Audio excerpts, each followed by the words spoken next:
मारा? Are you sure? Ritesh, I am 100% sure मुझे किसी ने धक्का मारा था। किसने? कुछ देखा तुमने?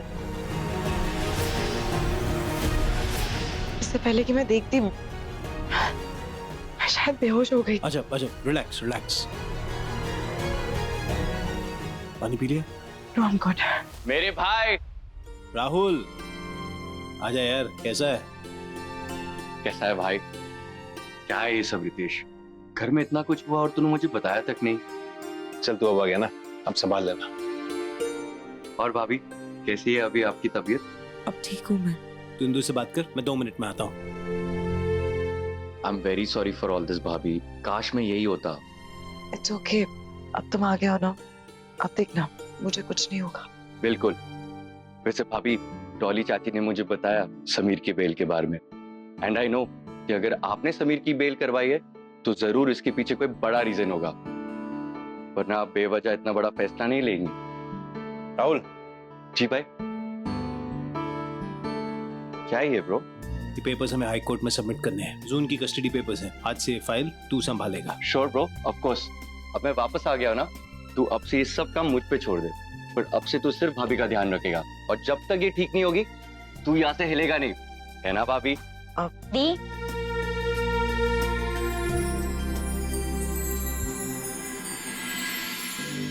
कैसी है दी अब आपकी तबीयत? ठीक हूँ मैं। अभी भी नाराज है तू मुझसे? हाँ, बहुत ज्यादा। अपना जरा भी ख्याल नहीं रखती इंदु। मन कर रहा है एक थप्पड़ मारूं। लापरवाह लड़की। आउच! सॉरी।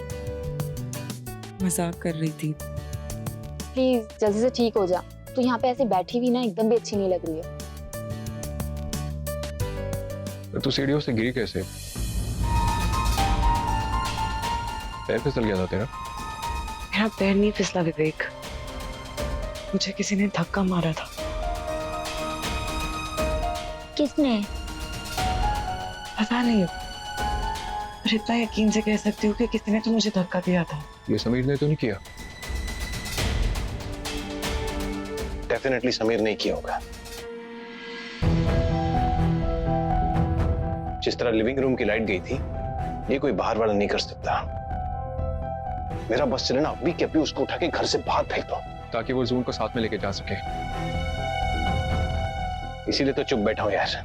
मैं नहीं चाहता हूं कि इस सब का बुरा असर जून पे हो। तो अब हम क्या करेंगे?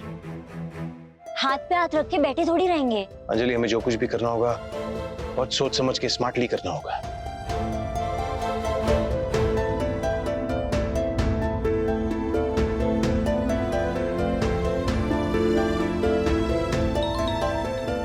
मौज का फोन आ रहा है। उन्होंने कहा था पहुंचती तेरी बात करवा दो। ये बात कर ले। कैसी है मेरी बच्ची? तुझसे मिलने के लिए आने ही वाली थी, पर तेरे बाप जी कभी भी आते होंगे। मौज में ठीक हूँ, आप टेंशन मत लो ना। और सबको यहाँ देखकर मुझे बहुत अच्छा लगा। ये मेरे लिए बेस्ट सरप्राइज था। मैं भी तुझसे मिलने के लिए जल्दी ही आऊंगी। मैंने तुझ पर इतना गुस्सा किया, उसके लिए सॉरी हो। बस लास्ट टाइम के लिए सॉरी।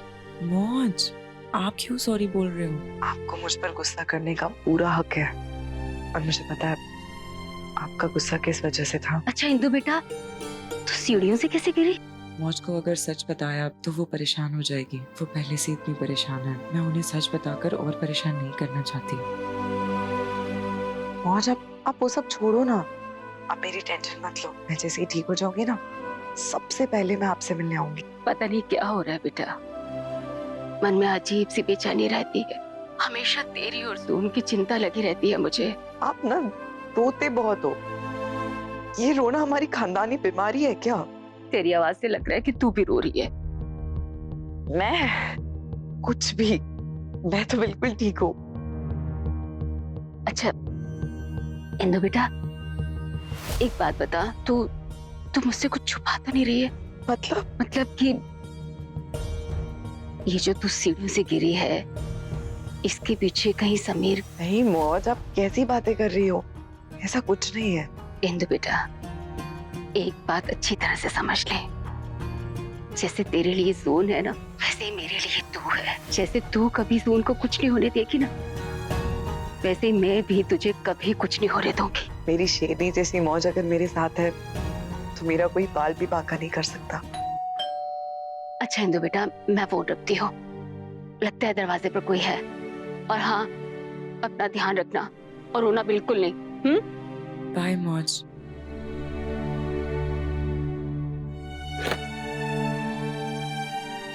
अरे क्या हाल है?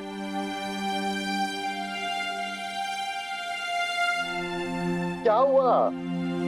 अरे सुनीता, क्या बात है? रो क्यों रही हो? अरे आशा ठीक है ना? वो समीर ने फिर से कुछ किया तो नहीं? नहीं नहीं नहीं, आशा बिल्कुल ठीक है, पर इंदु सीढ़ियों से गिर गई है और डॉक्टर ने कहा कि इसे छोटे से फ्रैक्चर हुआ है। अरे इतना कुछ हो गया और तुम लोग गए नहीं उससे मिलने? आशा, अंजलि, विवेक इंदु से मिलने के लिए गए हैं। मेरी इंदु से अभी बात हो रही थी और वो कह रही थी कि मैं बिल्कुल ठीक हूँ।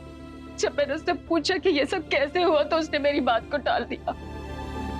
देखो राजेंद्र जी, मुझे कहीं ना कहीं शक हो रहा है कि ये जो सीढ़ियों से गिरी है उसके पीछे किसी ना किसी का हाथ जरूर है। तुम्हारा मतलब है समीर?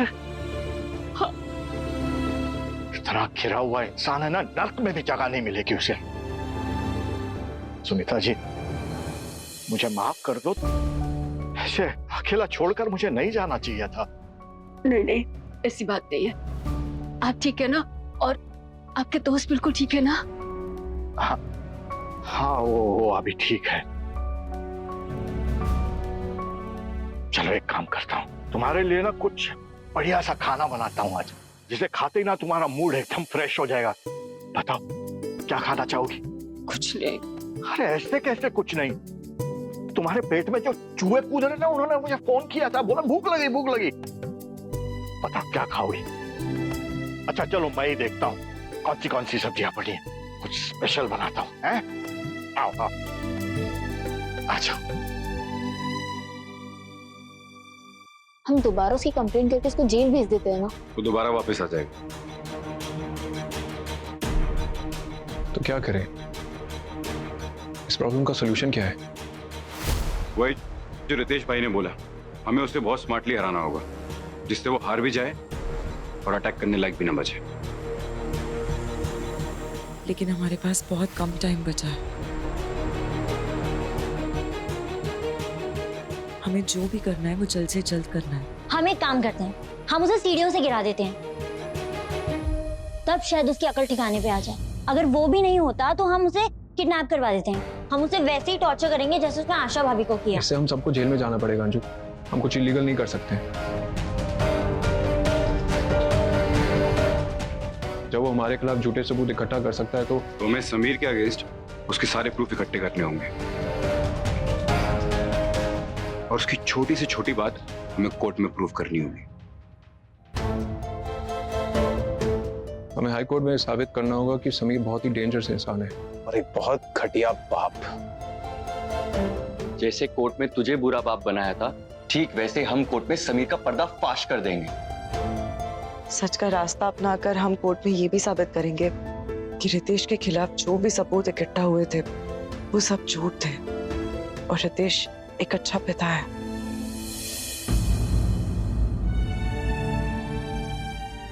दी, मैं जून से मिलकर आती हूँ।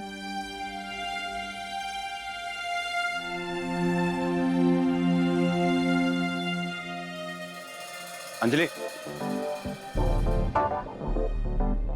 हाँ विवान, क्या हुआ? तुमने मुझे रोका क्यों? अरे 3 दिन बाद तो मैं देख रहा हूँ, ढंग से देखने तो दो। वैसे थैंक यू सो मच, तुमने मेरी फैमिली के लिए जो कुछ भी किया ना। कितनी बार बोलना पड़ेगा कि हमारे बीच फॉर्मेलिटीज नहीं चलेंगी? क्या थैंक यू बोल रही हो? अच्छा इस बार मुझे थैंक यू बोल लेने दो, मुझे अच्छा लगेगा। मुझे थैंक यू बोल के अगर तुम्हें अच्छा लगता है तो दिन में 10 बार बोलो, मैं तुम्हें रोकूंगा नहीं। वैसे डायलॉग बाजी तो तुम बड़ी अच्छी कर लेते हो, तुम्हें अपने भाई की तरह एक्टर बनना चाहिए। तुम कहती हो तो ठीक है।